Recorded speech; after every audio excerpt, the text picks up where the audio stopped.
Hi guys, welcome back with me again in this channel. On today's tutorial, I'm going to show you how you can insert logo overlay to your videos on CapCut.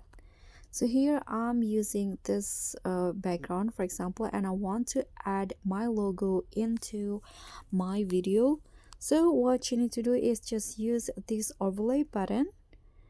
Click on add overlay and just find the logo that you want to add. For example, I'm going to add this logo right here.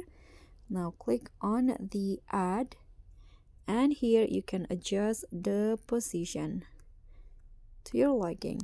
But here I'm going to use masking because I want to shape the edges into a round corner. So just click on mask, click on rectangle and adjust the position, and here I'm going to shape it like this. Now click on a check icon and just put the logo in anywhere you like it, and you can also add animations to the logo if you want to. So you can go to animation. Here I'm going to add combo animations, and I'm going to add the sway up. Click on a check icon and that's it. That's how you can add a logo to your videos in CapCut. Thank you so much for watching. Don't forget to like, comment, and subscribe. Also click on the thanks. Bye.